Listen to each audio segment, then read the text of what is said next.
Hi everyone, I'm Emily Bell. I'm the director of the Tower Centre here at Columbia Journalism School, and welcome to our event, AI Search and News. A little bit of housekeeping first. We have a fantastic panel. I'm sure will all have lots of questions. We're even bringing in more chairs. That literally never happens for any of our events. So it's obviously a subject of high interest. The bathrooms are on this floor for women, and in the basement, though it's called the first floor, it's not really the first floor of the basement, for which are labelled men. People should use whichever bathroom they feel most comfortable with. And we will have a lunch for you, box lunch for you at the end of the session. So do please feel free to hang around, grab a sandwich, and also talk to and meet our panelists and our students and other researchers who might be here.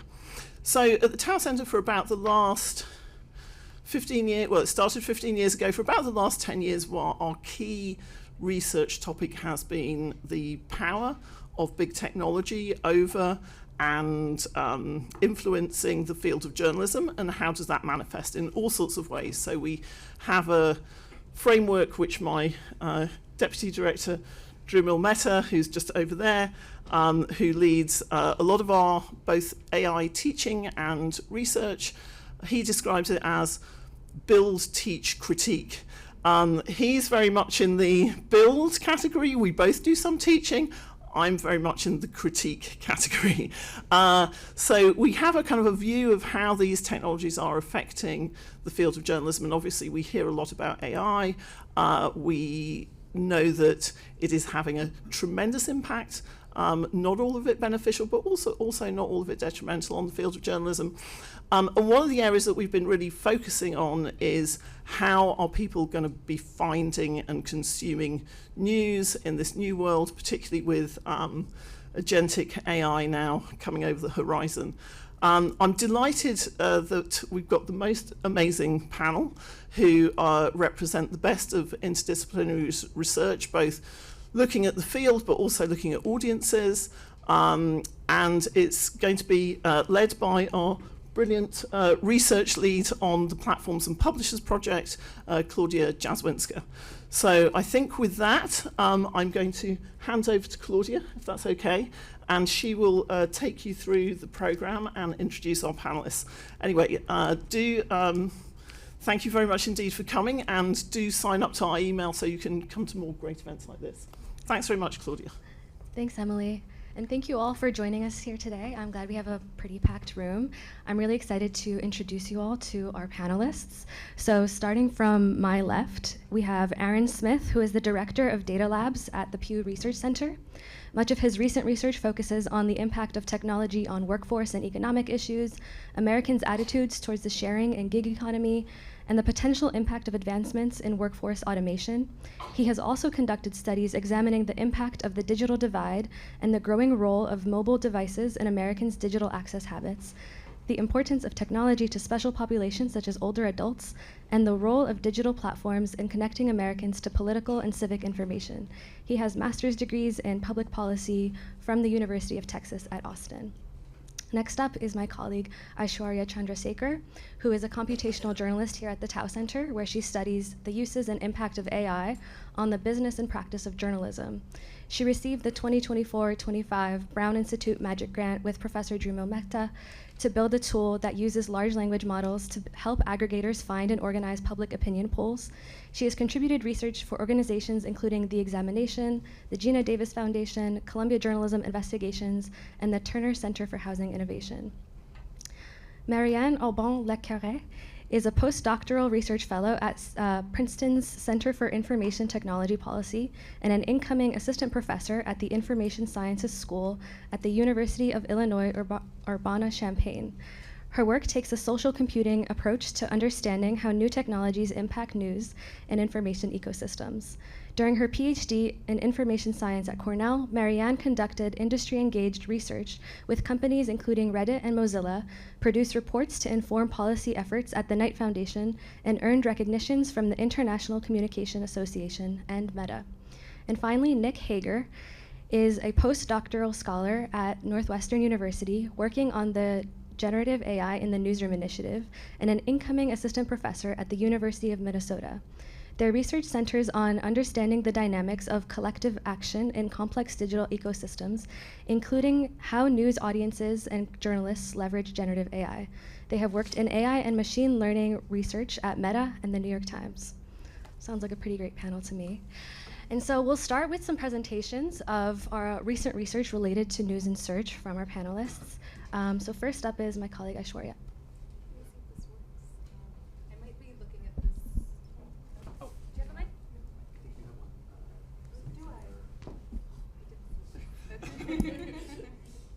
Hello? Okay, amazing.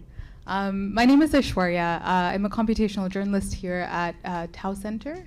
I joined Tau Center a year and a half ago, and I've been working very closely with Klaudia on a lot of the research we're doing, examining generative search. And there we go. And most of the work, oh no, how do I go back? Okay, got it. There we go. Most of the work the two of us are doing sits within this broader project, Platforms and Publishers, that Klaudia is leading.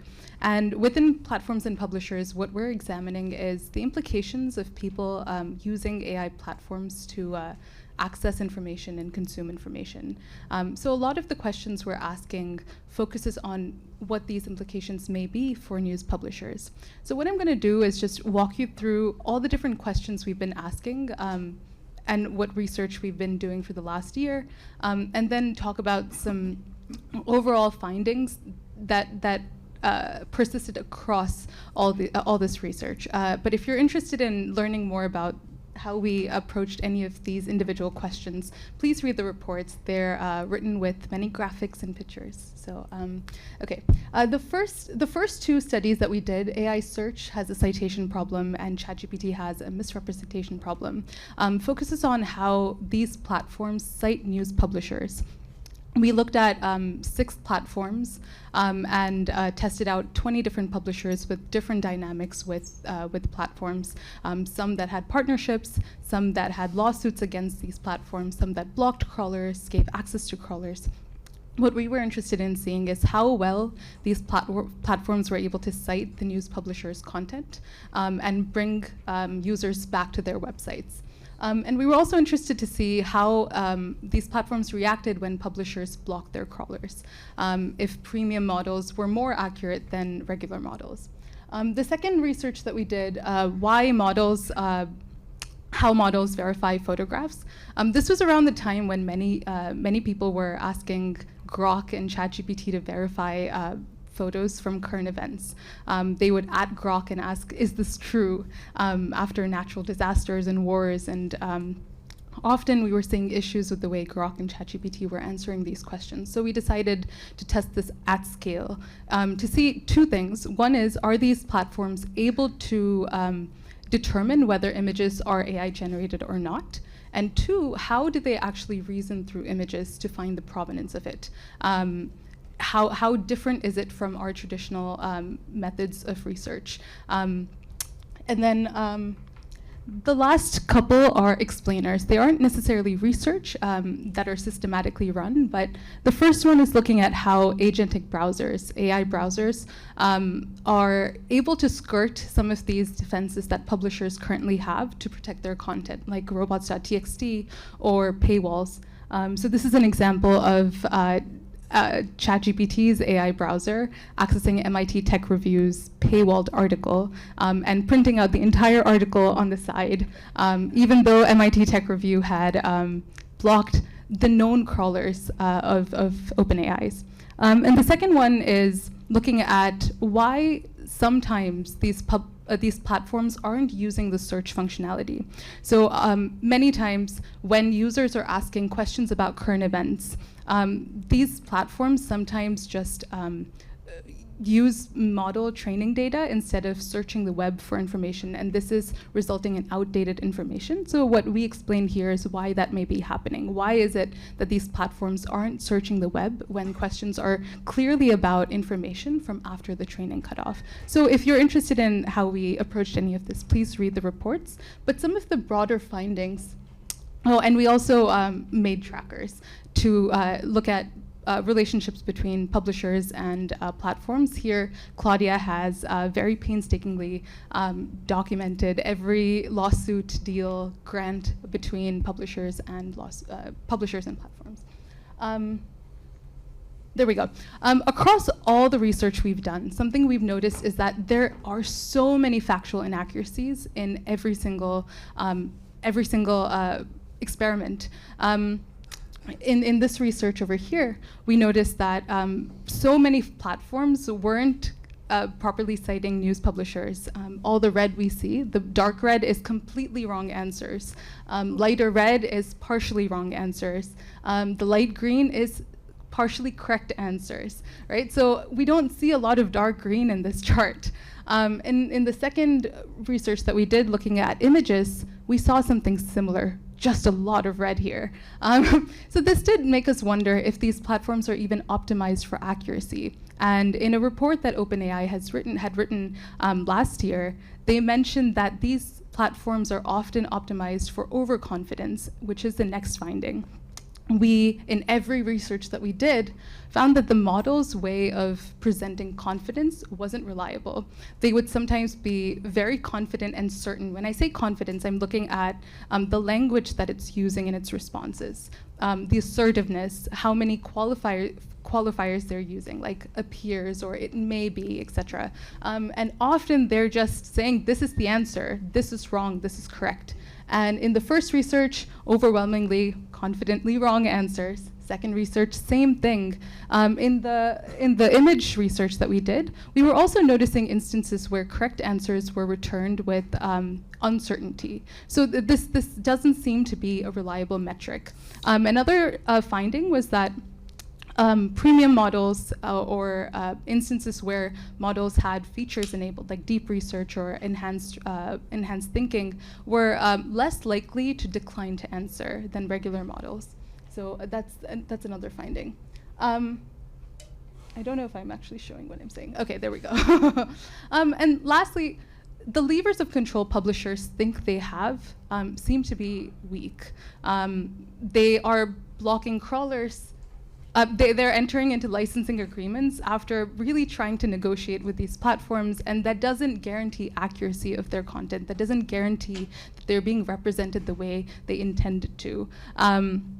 And just because publishers are blocking crawlers doesn't mean that their content isn't being shown in these platforms, and vice versa. Giving access to crawlers, intentionally giving access to AI crawlers doesn't guarantee visibility. And we're also seeing that it's getting harder and harder for publishers to maintain control with hidden AI agents that are mimicking human browsing, right? So overall, I think it's just really hard to keep these platforms accountable for misrepresenting news platforms. And they're not transparent, so we don't even know the scale of this of these issues and how users are being affected. So I think what we're trying to do is just understand this landscape as best as we can. Thank you. Thank you so much, Aisvarya. That was really great, if I can say so myself. Up next, we have Marianne. Thank you. Hi, folks. It's lovely to be here. I was just telling some of these people that I went through literal trials and tribulations to make it onto the stage because I was at jury duty yesterday and there was a fire alarm halfway through, so they tried to bring us all back today, but I managed to make it here. So yeah, to give you a little bit of background, I am an information science scholar. That tends to be a very interdisciplinary field, but generally here I would say I'm fairly technology engaged, so I tend to publish in computer science venues. And there, a lot of what I'm thinking about is how do we embed functions and values of journalism directly into technology products. And so I spend a lot of my time talking with journalists, but I also do spend a lot of time talking with computer scientists. So potentially I can also represent some of that perspective. My PhD in particular, I was focused on the health of local information ecosystems, especially as local newspapers continue in their decline. So what is replacing local newspapers in some of these information ecosystems? And towards the end of my PhD, these AI overviews started coming out within Google. And there, part of what I was wondering is we know that there are some places like New York City where local information ecosystems are going to be very healthy. There's a lot of information that is available, but we also know there's a much longer tail of local areas where local information is very much unreliable, insufficient, unevenly moderated, and available.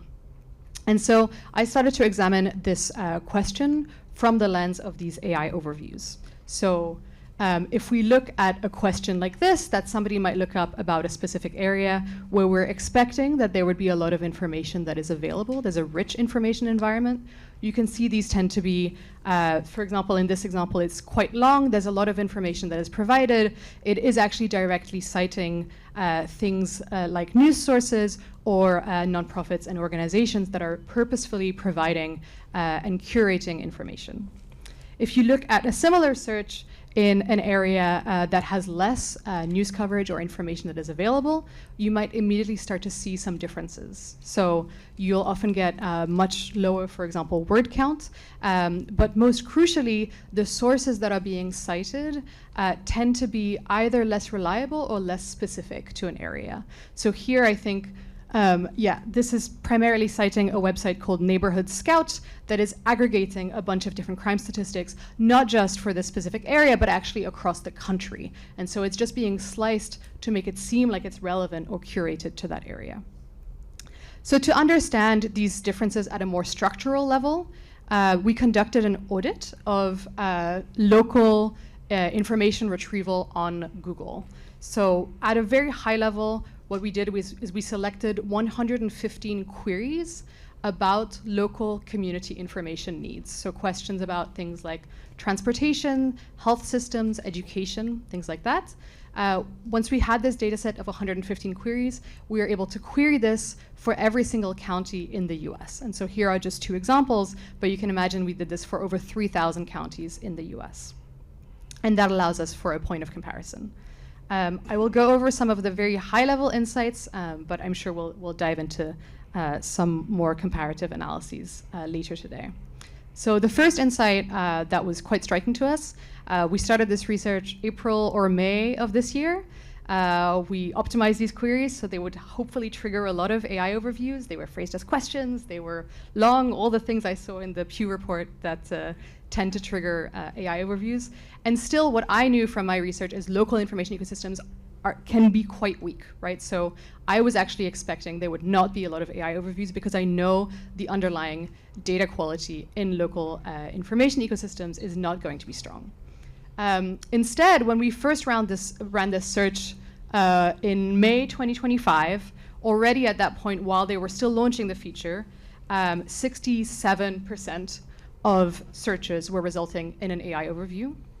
Again, in places where we know there is not a lot of reliable information available. And then when we reran this study in December, now we're up to 92% of searches resulting in AI overviews over unreliable sources.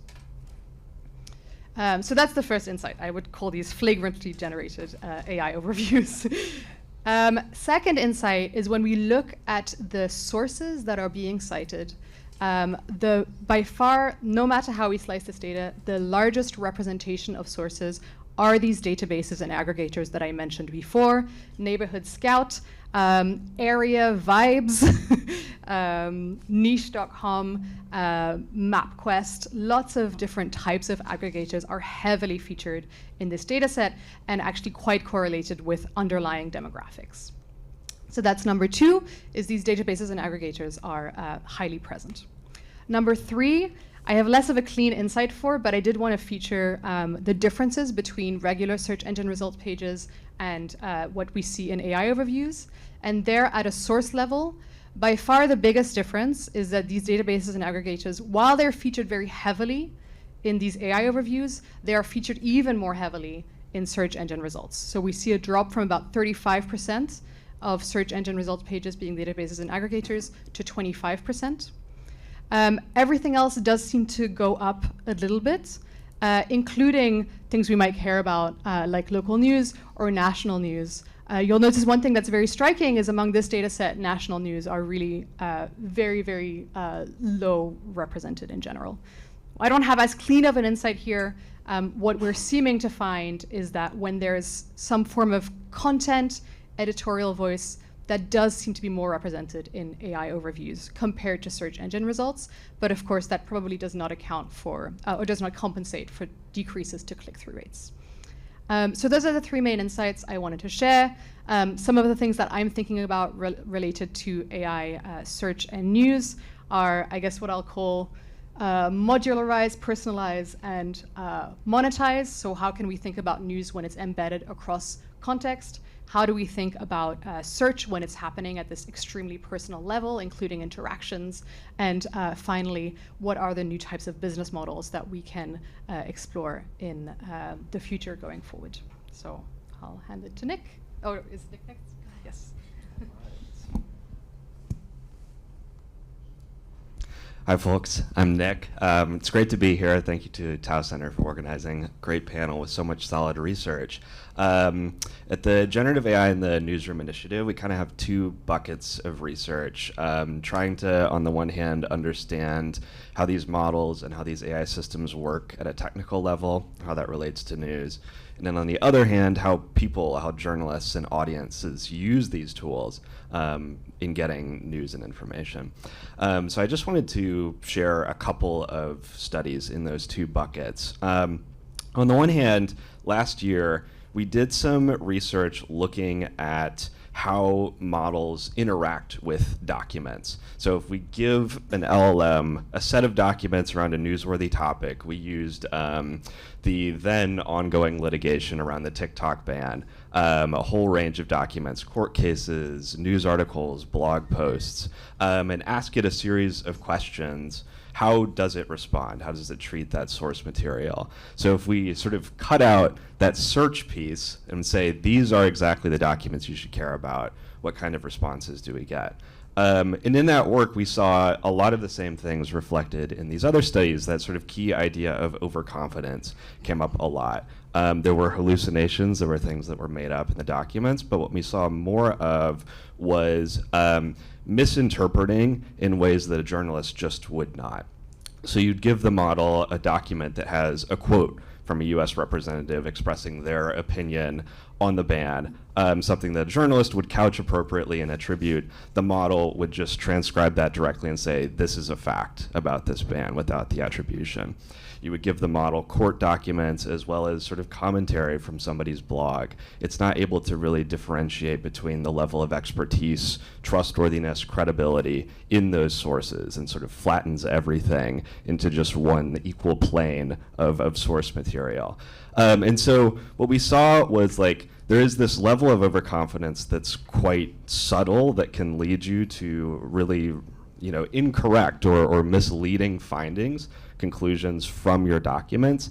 But it's harder to sort of grab those. It's harder to identify those issues when it's not just fabricating facts wholesale. So that's kind of the insidious thing happening that we're noticing on the technical side. But there's a tension there that we're seeing in our research where we talk to people. This is a study we're currently under review that we've conducted over the past few months, where we talked to active news consumers in the US. And we sat down with them and then we said, how do you use AI to get the news? Show us your process. How are you using ChatGPT? How are you relying on AI overviews? And we were very surprised, I was surprised personally, to find that people love these tools for finding the news. We talked to 20 people about their process, and the few highlights we found were 20 out of 20 told us that they prefer using AI to going to a news publisher for finding news and information. So sort of a unanimous sentiment. They thought it was more convenient, that it was less biased, that they were getting more comprehensive information more efficiently. A lot of people preferred the format of the AI, so there was a really strong discrepancy between their perception of these ways of getting information. And we saw a couple reasons for that. One was just convenience. People were aware that there were issues with AI. They know that the answers they're getting are not perfect, that there are fabrications, and that they need to be aware of the sort of uncredible sources that they're getting from AI. But it's just so convenient for them to be able to ask a quick query, have the AI search across dozens of sources, and get a nice condensed response, that the trade-off is worth it for a lot of these folks for most of what they're doing. And then the other piece that we found was that it's incredibly powerful for people when they're looking for news to feel a real sense of agency over the response they're getting. So when they're using a ChatGPT in particular, they feel like they are co-creating the response with the AI. They have a hand in the format that they're getting back, the kinds of sources that they're relying on. The exact focus of that piece of text that comes back is tailor-made for them, which is really powerful in an information environment where people often feel overwhelmed and kind of powerless at the news that's coming at them. So this is kind of the core tension that we're trying to explore now and trying to unpack, is that on the one hand, we know that there are severe issues with these tools and with the underlying information that they surface and the way that they frame it. But on the other hand, we see a real signal that people get a lot of utility out of leveraging AI and are coming to these tools more and more for a lot of their information needs. And so that's a trend we're watching in the near future. Hello. Okay. Hi, I'm Aaron with Pew Research Center. Going to +1 what everyone has said about the fact that it's great to be here. Great to hear about all the amazing work that everyone on this stage is doing. So Pew, you're probably familiar with our polling work. I'm going to talk a little bit about some of that stuff during the Q&A. We've asked a decent amount of survey questions around just experience with chatbots and news, chatbots and search summaries. My team specifically is the data science team at Pew, and so we do a lot of the same sort of data-driven storytelling, but really looking at the kind of the information landscape that people inhabit rather than kind of the traditional polling work that Pew does. And so what I'm going to talk about for my opening remarks is a study that my team did last year looking at how people interact with AI search summaries. So kind of the genesis of this, we're a content producer, and like every other content producer on the planet, we've watched over the last 12 to 18 months as our kind of site referral traffic from Google and other search engines has just kind of gone down. Just happened to coincide with the introduction of search summaries on those platforms. Kind of led us in a certain direction, but didn't really have that kind of sort of person level behavioral link to understand how, ordinary users were interacting with these. So the study that we did was we assembled a group of about 900 representative sample of US adults who had agreed to share their browsing history for the month of March. So this is March 2025. So we had basically every URL that they went to, which let us do two things. One, anytime you do a Google search, it creates a unique URL, which lets us see what people were searching for. And then we could also see not just what search they did, but sort of what they did after that. And so that let us basically see what they were searching for, and then how they responded to each of those individual searches based on whether that was a search that generated an AI summary or just a kind of a traditional classic Google search. So basically what we found, at least at the time, so this was about 70,000 searches in total. So for these 900 folks over a month, they did about 70,000 searches. About 20% of those, all told, produced a AI summary. So a slightly different look than what Marianne was talking about, where those searches were more targeted. So this is kind of, literally searching for everything. We're really interested when we revisit this study on the next 6 months or so, how that number is going to change. We fully expect that we're going to see the same directional trend in the share of these searches that produce a summary. And as Marianne kind of mentioned, we saw that searches, the longer someone's search was, if it was framed in the form of a question rather than sort of a declarative type statement, those were more likely to produce summaries. And when we looked at what they did after they encountered a summary or not, people who or interaction searches where they encountered a summary, the share of those that resulted in someone clicking a link, whether that was like the classic sort of blue links that show up in a traditional Google search, or the links that are appended to the side of the AI summary, fell by about half. And almost nobody was clicking on the actual links in the AI summaries themselves.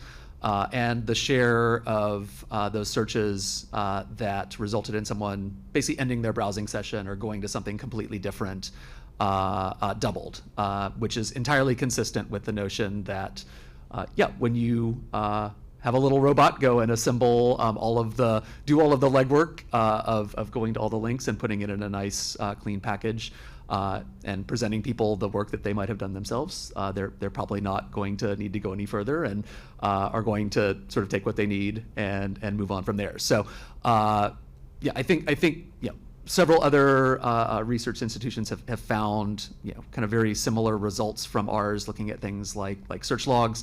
I think where this is sort of interesting is it really shows at a person level, when people encounter these, they respond differently, behave differently, are less likely to then continue on into the broader online ecosystem than when they are presented with sort of the classic set of links. That obviously has a lot of implications for content providers and consumers alike that I'm sure Claudia's got us teed up for as we get into the Q&A. So very happy to be here and looking forward to the conversation. Thank you all so much for summarizing your research for us. I'm so excited to dig in more. But before we get into that, I wanted to maybe start by grounding this conversation in an understanding of where the audience is at right now. And I think, Aaron, you're well positioned to tell us, what do we know about how audiences are using, or how the general public is using AI, specifically with regards to news and information searches, and how that's maybe changed over the past couple of years? Yeah, absolutely. So I would say that the broad theme of a lot of our AI work is that there's a group of people who use it. There's a lot of people who don't use it at all or don't really understand it. And then there's kind of a mushy middle who maybe has seen it, kind of understands it, sort of trusts it, but not really. So to just kind of put a few parameters on this, about a third of all Americans say that they use ChatGPT, which is kind of our stand-in for sort of chatbots in general. As you might imagine, that's quite a bit higher, about 6 in 10 for younger adults, quite a bit lower for older adults, about 10%, if I remember correctly, for those 65 and older. Varies by things like educational attainment. In terms of sort of polling on AI summaries, we found that about 2/3 of Americans say they see them at least occasionally. Big split on that. About half say they see them a lot. About a third say they sometimes see them. About 1 in 5 say rarely or never, and around 10% aren't actually sure what they are. And then when it comes to news and chatbots, only about 1 in 10 Americans say that they ever actually get news on chatbots themselves. 75%, or say they often get news on chatbots. About 3/4 of the population say they never do. We see pretty broad responses in terms of trust and things like that. But hopefully that gives a decent, I realize I threw a lot of numbers at people there, but hopefully that gives a decent sense. It's fairly common for a core group of the population, but I think a lot of uncertainty and a decent share of the public that just isn't really dialed into this world in any meaningful way. Yeah. Nick, I really want to, I'm very curious about this finding that you have about the tension between the inaccuracies that we researchers are seeing in the outputs of these chatbots and sort of the trust or appreciation that audiences seem to have for how they simplify their news consumption.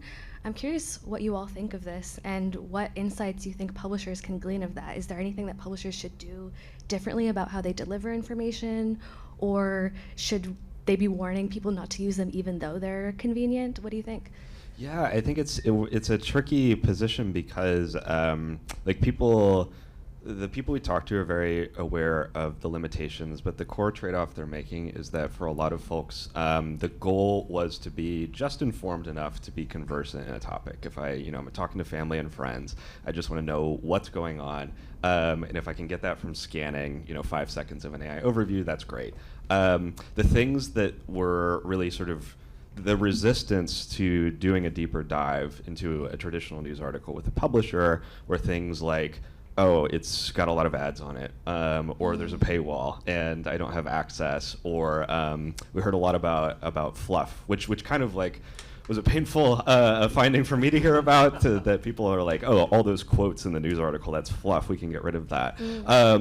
But like, there was a clear divide where people were very quick to tell us, like, yes, I'll rely on these tools for this sort of day-to-day quick skimming, but if it's something that matters, if it's something for work, for my finances, that's going to be relevant to my community, I need an authoritative source, and AI is not that, and that's where I would go to, my local television station or my digital publisher, somewhere that I know that I can trust. And so I think that's like a clear signal to publishers that the audiences are making these very sort of sophisticated decisions about where they're relying on different sources for different kinds of information. And there are those very key decision points where they are looking for authorities, still human authorities, for the more consequential pieces of information in their life. So what do you think the takeaway should be for producers of news and civic information? I think the takeaway is that for a lot of day-to-day news, people are going to look for these very quick, skimmable formats, and they're going to sort of look for the lowest friction surface to find those in, whether that's an AI chatbot, a summary, in a search result page, sort of the first and quickest place that they can find them. For the areas where they're trying to dive deeper for something that's happening locally that has major implications, they're going to go to a destination like a news publisher. Yeah, and of course that's complicated by the fact that, publishers have historically relied on referral traffic, both for audience data and for advertising revenue. And those are two things that you lose when you don't know, because a lot of the AI companies are not giving publishers insights into when their content is surfaced in a summary. And so I know that's a question a lot of publishers have around like this. There's a fear of this like zero-click scenario where audiences get everything they need from the summary and they're not moving on. And I'm curious how seriously they should be taking that risk. Yeah. From what we saw, I think it's a very serious risk because when people look at the AI overviews, when they look at the answers that they're getting from ChatGPT, they will do a quick scan of the citations, not to click on the links or look at the actual articles, but to say like, oh, I see the New York Times logo there. I see CNN's logo there, so I know that I can trust this. Like we had participants explicitly say, like, it's a transitive property. I can trust CNN, so therefore I can trust what this AI is telling me.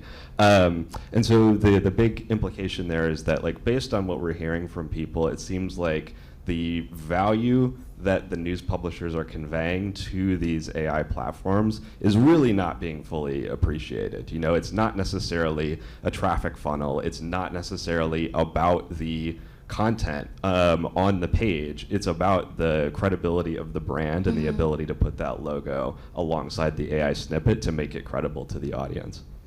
Aisvarya, can you talk to us about what we know about the reliability of these outputs, even when there are citations attached to them?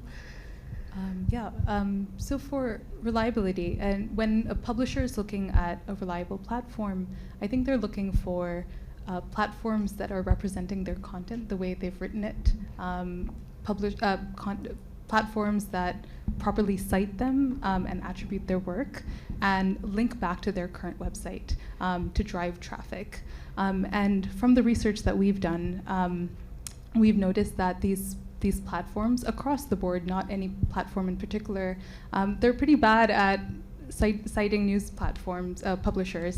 They often fabricate URLs to a point that some of these news publishers have started redesigning their 404 error pages. We're also seeing instances where plagiarized articles are being cited in place of the original articles. Syndicated articles are being cited instead. So from the perspective of a publisher, I don't think they can see this as a reliable platform. And what Nick said before is also true. Like BBC and EBU did a recent study looking at exactly that, and they found similar results where users are trusting answers because they trust BBC's brand. And they're often being misattributed to quotes they've never said. So the fact that their brand is also getting sullied is a pretty dangerous situation. So I don't think these platforms are reliable at the moment. Yeah, the study, one second, Marianne, I just wanted to clarify. The study that Aisvarya is referencing is the European Broadcasting Union did a follow-up study to one that the BBC did in like February of last year, or I think they published it in February, where they asked specific questions about the news and asked chatbots to only cite their content, stuff that they knew that they had reported on. And in a lot of cases, there was a lot of inaccuracies, temporal inaccuracies, treating opinion as fact or vice versa. They have like a really good taxonomy actually of all the ways that an AI summary can go wrong.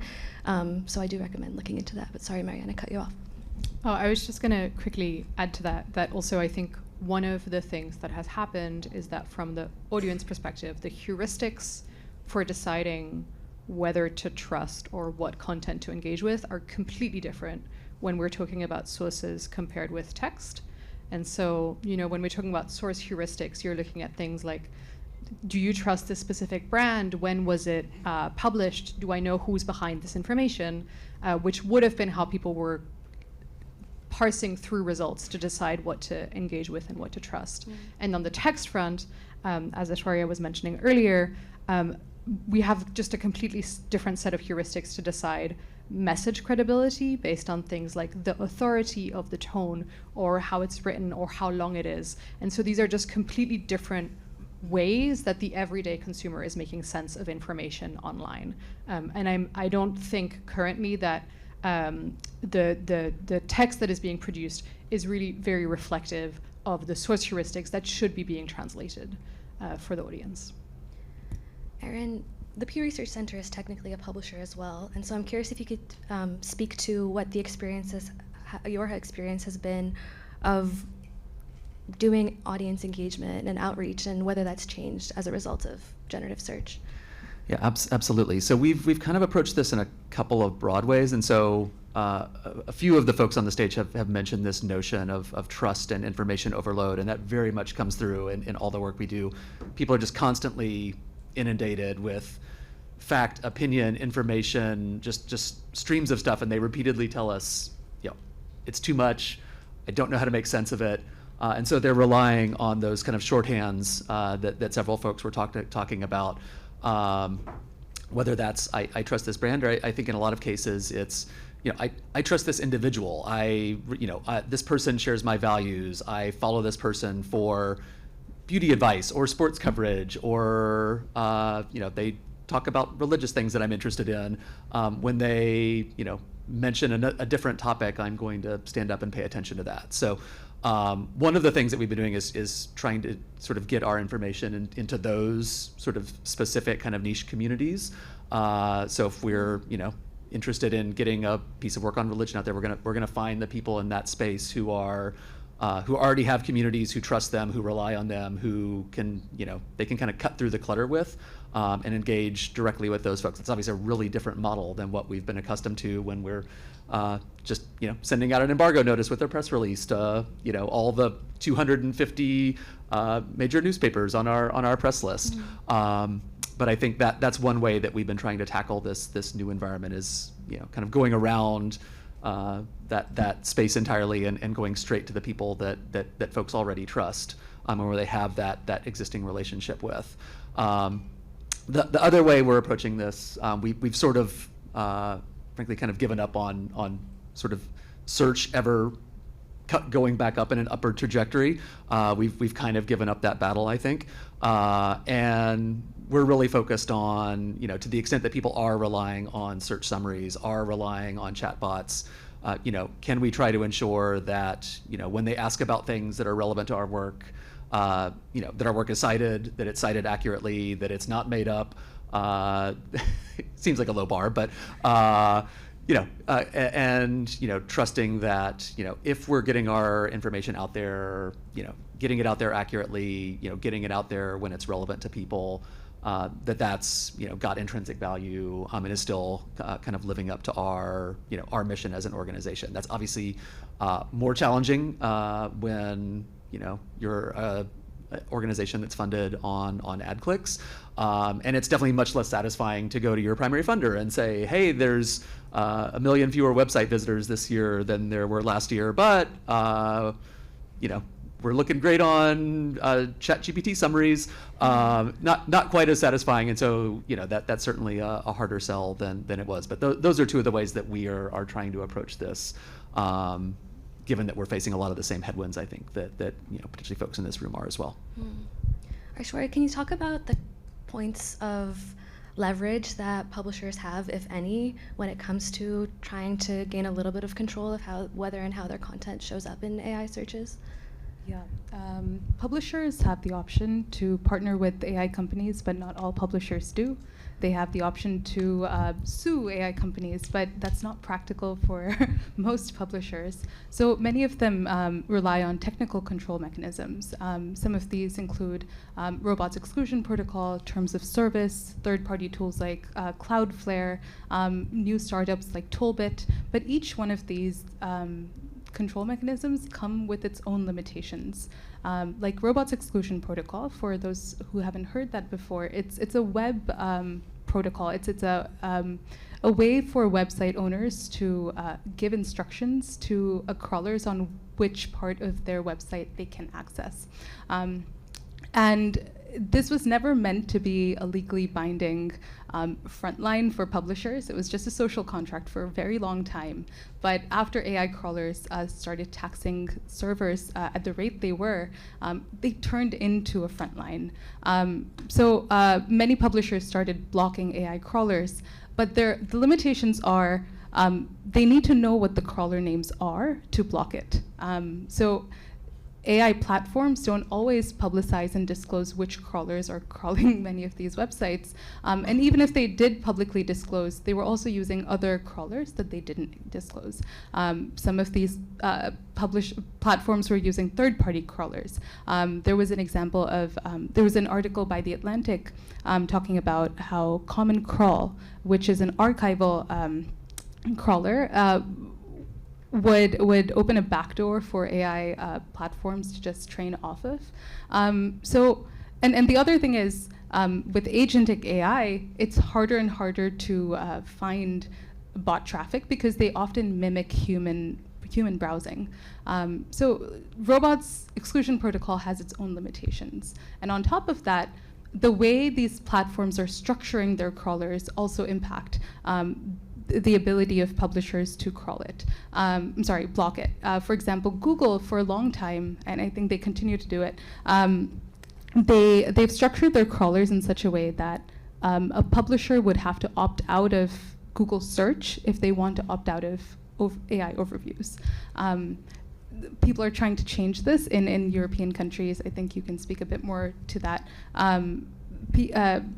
There are policy changes that are trying to be made to change this, but given that there are these many limitations with robots exclusion protocol, publishers are relying on third-party tools like Cloudflare. Cloudflare has this option for publishers with a click of a button to block all AI crawlers. And so many publishers, I think 800,000 website owners have opted in for the most aggressive form of blocking.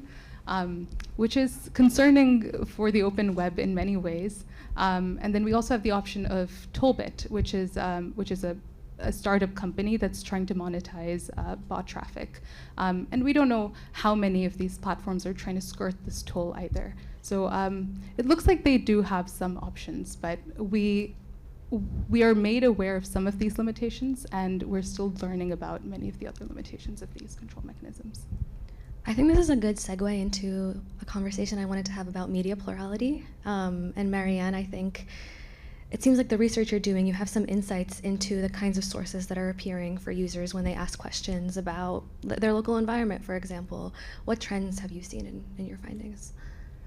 Yeah, thank you. This question goes actually all the way back to the very first study I did on this topic in my PhD, which was around COVID. I was having conversations with essential workers about where they were getting their information from.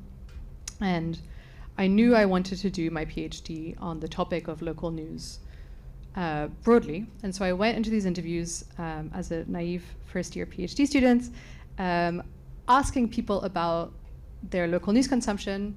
And I was expecting them to respond with all of the plethora of local newspapers that they engage with.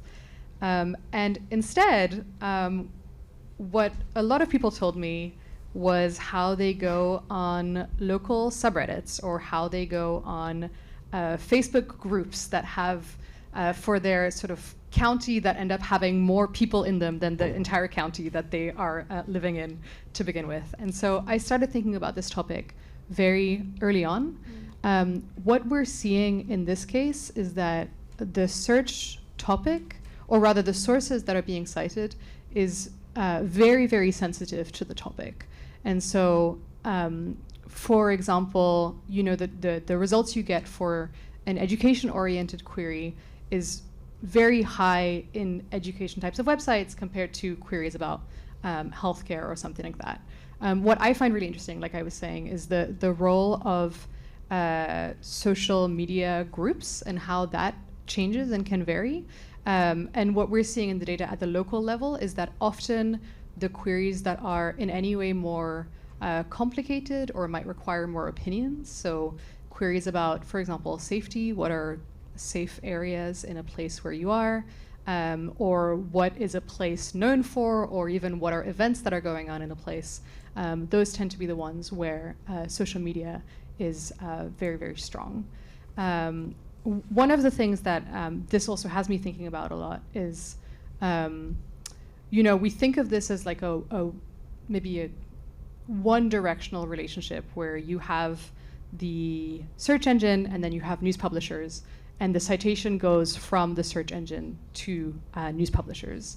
I think there could be more interesting models from a technical perspective to explore about what are the types of things, for example, that news publishers can make available if, for example, government websites want to cite them or rely on their information, or if you know that healthcare queries are giving you one type of information, how can those information providers leverage information from news publishers, and how can that be maybe even a profit stream? So again, I'm stuck on this question of modularization of what can news publishers at different steps make available and to whom, and how can that be more broad than just relying on one singular technology company to be able to access these services.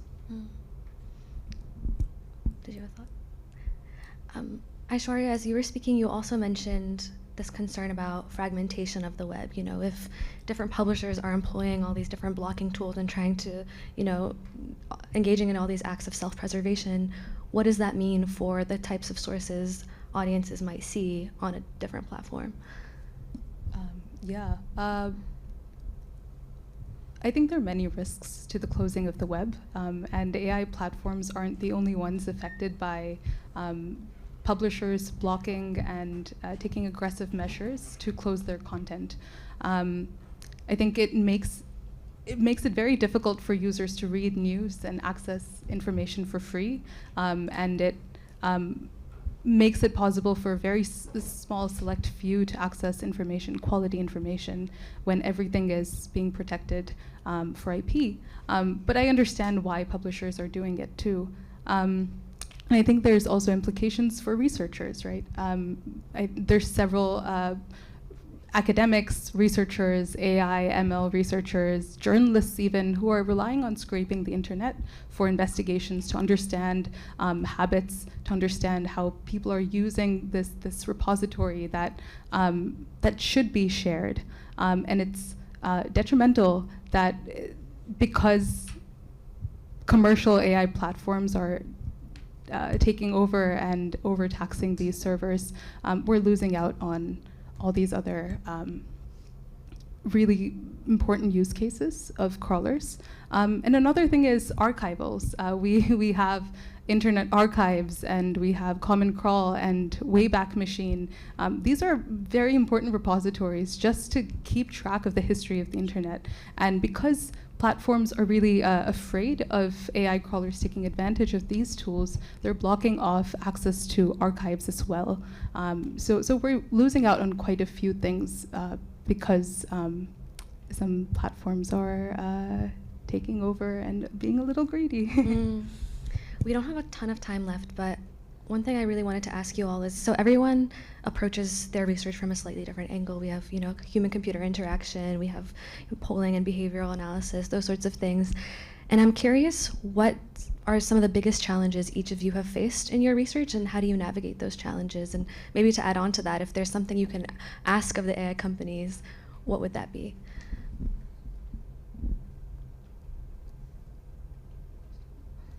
Happy to start.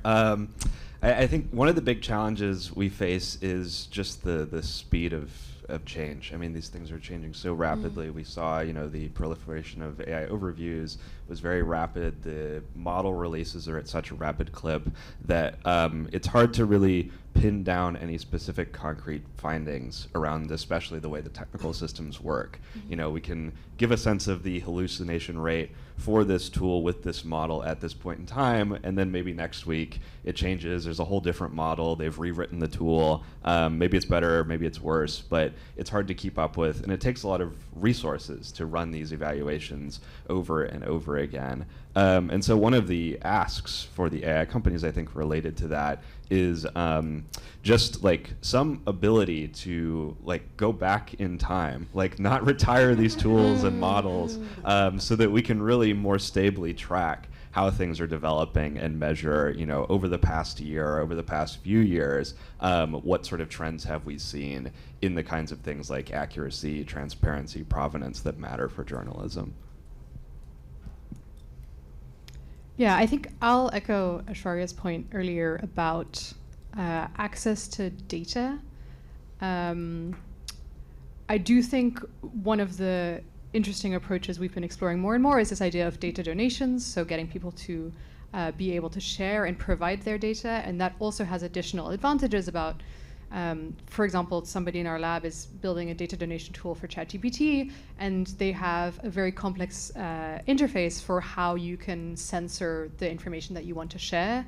And there's a lot of, I think, avenues that it opens up in terms of data stewardship, of being able to provide not just one-time consent, but, for example, ongoing consent of when you want your data to be retracted from a study. It also actually enables a lot of data sharing between universities. So Northwestern right now has this big thing going on called the National Internet Observatory, where they're having people donate their search and internet data, and then they're making it available for multiple university researchers, and they have a really great protocol around safety and privacy of that data. So I think while it scares me, while I think you're right to call out that scraping might be more limited in the future and certainly feels riskier than it has for a long time, I think it does enable us to think about new methodologies, which is quite exciting. For the asks, I think there's a lot we could ask for from AI companies, but I think we should be asking for more from governmental regulation, really. And so, we're trying to do this work in a very specific regulatory environment where the assumption is they will not be regulated, and so let's ask the AI companies to be nice and help us. And I'm not sure that long term that is the best solution. So I think, what I would push for is for governments to make more regulations around the data access that AI companies have to make available long term. And I'm pretty excited by, I think, some of the things going on around in Europe, including about putting regulations on things like design of social media apps to try and make them less addictive. So I think we'll see movement in that space, overseas at least. Honestly, I echo everything Nick had to say, and also Marianne. This has been the primary struggle for our research, the fact that these tools have so many features that we don't have visibility into. They're non-deterministic. Every time you ask a question, the outputs you get, you have no control over. And there aren't a lot of data available to us, so we're relying on data donations often by companies that have commercial they're protecting their data for commercial reasons. So getting access to large quantities of data is very difficult, and testing these tools out in a controlled way has been very difficult for us to do research. So any kind of transparency that these platforms can provide would be helpful for research. I'm also largely going to +1 what everyone up here said. The thing that I'm struck by is that these are all people who quite literally study this for a living. And even we are all struggling to keep up with the pace of change, with what's possible, with why the thing that happened on day n-1 is happening differently today. And I keep thinking back to just ordinary people who are out living their lives and don't understand the inner workings and aren't following all the latest updates. It feels like this is a lot for just individuals and society to absorb, and that impacts everything from someone who works for a polling company to understand just how people feel about these things and what they want them to do, to a lot of these societal issues around misinformation, misattribution, all the things we've been talking about here today. And so that isn't a here's what I wish for, but just I think not only does it make it challenging for the people who study this, it makes it extra challenging for the people who are sort of exposed to the front ends of these systems and have to all of a sudden now navigate big chunks of their lives through these and try to understand them as best they can, given that they'd rather be spending their time raising their kids, going to their jobs, living their lives, not keeping up with the latest AI developments. Totally, yeah. I don't think this panel has surfaced a whole lot of answers for users or for publishers. But I would like to open it up for Q&A, but before that, maybe we give our panelists a round of applause.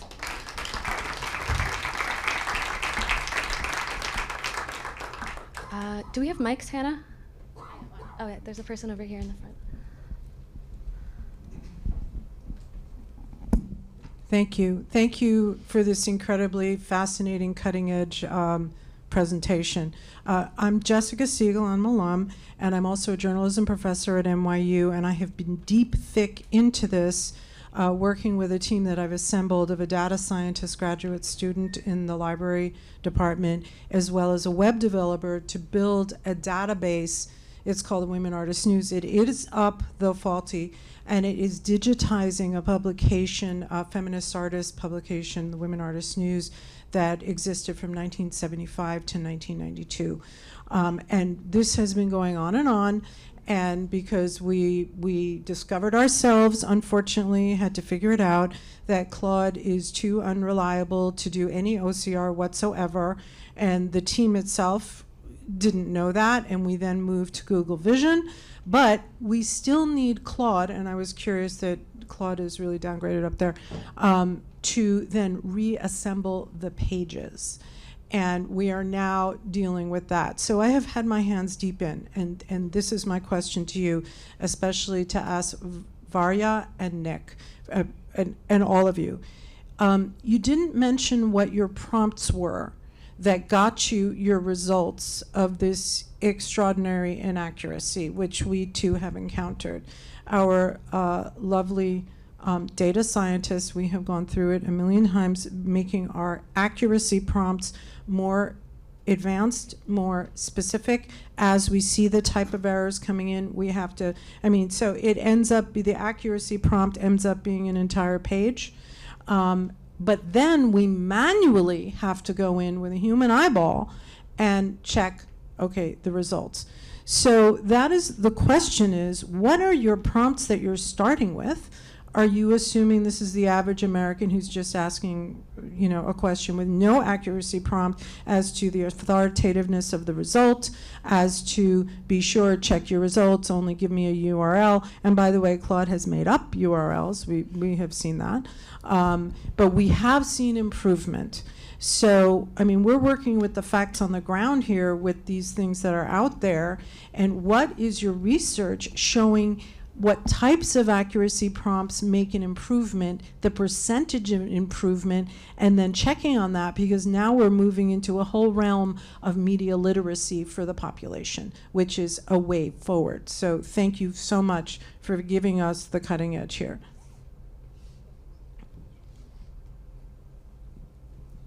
Thank you for that question. I think the prompt design is a huge open question. It's a big part of what we think about designing some of these studies.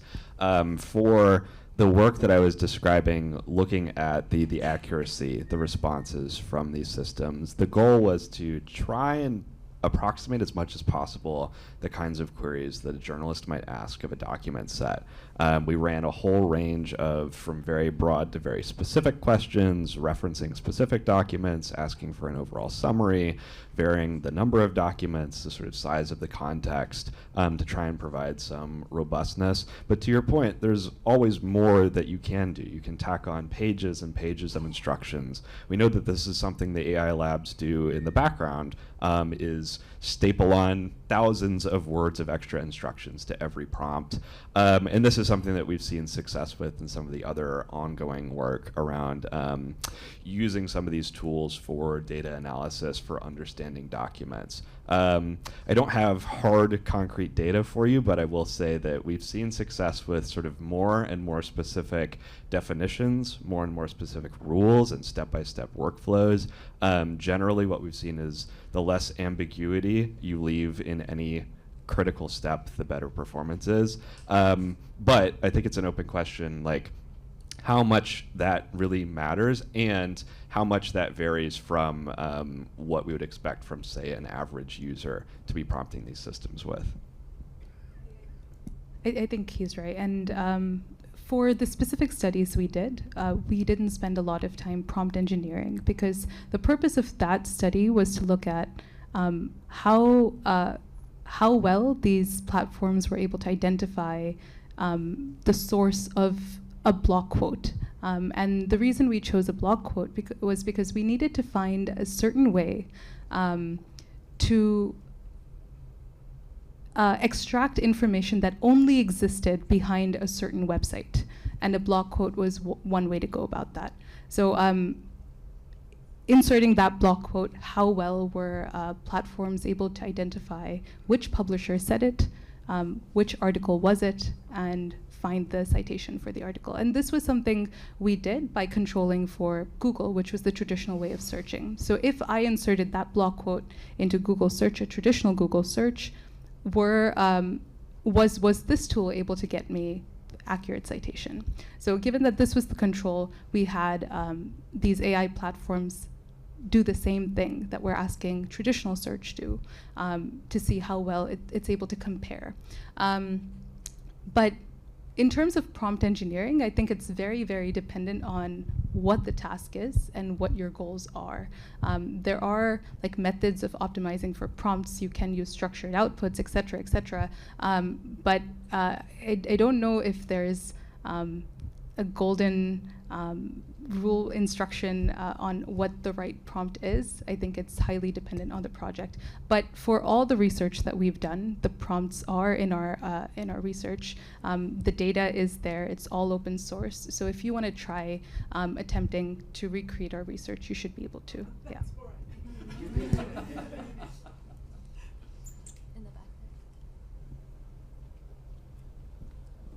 Thank you for the amazing conversation. I just had a quick question about whether y'all had any thoughts on the comparison between looking at like chat bots for search versus AI overview. So one of the things that y'all mentioned in the panel is the idea that, look, there's this sense of authoritativeness of an AI overview, and then you're less likely to click through a link. But then the chat interface allows the user, as you mentioned the word co-creation, so like, responding to the prompt. I was wondering whether there are any changes to what news is shared as the conversation goes on further, versus AI overviews where it's this sort of single thing of I'm asking Google a question and I see the overview. I'm just curious if there's any sort of insights on that comparison. Thank you. I sadly don't have any insights. This is a question we would love to answer. It's made really hard by just lack of data availability. We also are exploring data donation as a way to, get a within user kind of history of how they interact with these things, and can, start to unpack how much they ask follow-up questions, how much they prompt it to show its reasoning. But no, I think you're touching on a big blank space in the research world at the moment, just based on a lack of available. Data donation. Could you give some examples, please? Yeah, so it's the idea that most of the social media platforms, ChatGPT, YouTube, if you go kind of deep into your profile settings, there's a button that says, basically, export all the data you have about me. And so that could be your watch history on YouTube, your friend list on Facebook, your chat histories on ChatGPT or Gemini.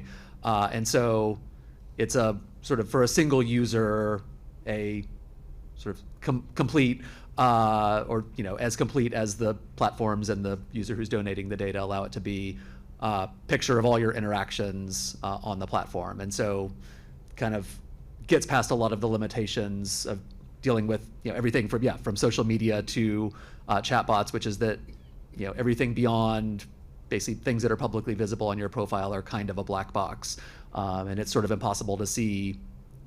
You can ask people whether they interact with news, but what did they actually see? What did they actually click on?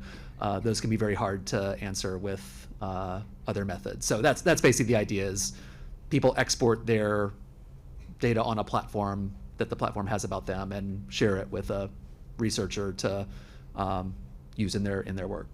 Marianne, you seem like you've done some work on this as well. I don't know if you have anything else to add to that, but. Well, I was going to go back to the question. I think, Aaron, you're very right. I do think that is a gap in the research, probably with the exception of what you've done. So you should speak to this.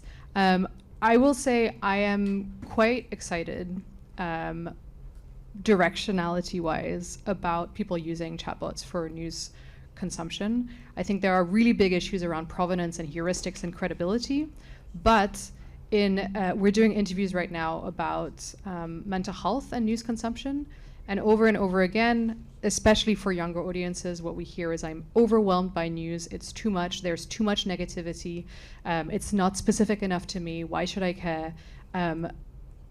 Basically, all of these problems can, to some degree, be addressed through chatbot interactions, where people can follow up on threads that they are specifically interested in, where instead of digesting a ton of content from different sources, it's coming at you from one voice that is targeted at you.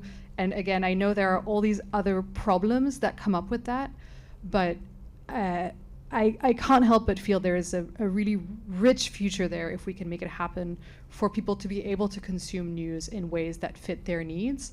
And it's up to us to figure out how we're going to be able to study that. I will say that is a broader problem, right? So people that are studying, for example, interactions between chatbots and people and mental health impacts, they're facing this very same things, right? Of like, it's easy to do 1 turn, 2 turn, 3 turn conversations. Anything below that, we don't have a great method for studying it, and it balloons really, really quickly.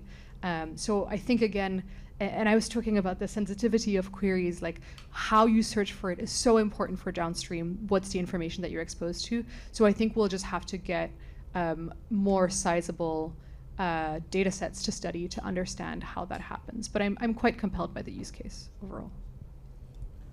All right, we have time for one more question. Yeah, I hesitate to talk too much about how local publishers might surface more in AI search, given a little bit of value, but I am curious about the research around how database and aggregators are dominating some of these search results, and whether you think that's an opportunity for local outlets to fill gaps for some of those queries, or are the LLMs structured to just kind of go to those database and aggregators since they're easier to access, or something along those lines? Yeah, I think that the biggest thing, the reason I was mentioning those so much is also because they correlate quite strongly with demographics. So one of the big targets here was to understand how different people might get structurally different access to different types of AI. And indeed, that's what we see, right? So people that are in lower population areas, lower educated areas, areas that have fewer newspapers, they get search results that are much more dominated by databases. They get AI overviews that have fewer words. They are less, the AI overview is phrased in less certain ways. It's less specific to the area, things like this. So we see structurally that these databases tend to be signs that the exposure to information is going to be worse in that space. I will say, based on what we're seeing right now, like I label databases and aggregators as like kind of a proxy for low quality information. I don't think that has to be the case. I think there's also a lot of efforts that have been put into creating really excellent data. And I'm sure it's a limitation of the study that we would conflate, you know, really well put together government information about the quality of water in different areas. That would be right now conflated with something that is just regurgitating census data. So if the idea is to make things more specific for people, I think there could be investments into high quality data sets, and potentially also going back to this comparison of what we see in AI overviews versus search engine results. I do think there is an element of these AI overviews do tend to cite things that have more content in them somehow. I don't know how else to phrase it, but things that have been written. So if there is framing that can be applied over those numbers, I do also think that that can help the content itself be higher quality and potentially be cited more. But happy to have a conversation. Anyone else have thoughts on that? I think that was our last question, unfortunately. I would love to continue this conversation, but we do have lunch. Oh, I think Emily will talk about that. Yeah? No, I won't talk about lunch. I'll just say it's going to be at the back. Just say thank you so much to the panel and to Klaudia, and also to the audience. And the panel will be, I hope, hanging around for a few minutes afterwards. So if you want to catch up with them and ask questions, I'd be, I'm sure, very happy to handle some of those. I would just say that I'm old enough to have been in on some of the first research conversations around and journalism conversations around social media. It took us a very long time as a field to catch up and have a seat at the table. I think what's incredible about these brilliant researchers that we have here and some of your questions out here is that it feels like we do have an opportunity to really kind of pressure and shape the field around this. So I'm very, very grateful to all of your work, and I'm particularly grateful to Klaudia for handling this conversation so well. So please have lunch, stay around and ask questions, and thanks once again to our brilliant panel. Thank you.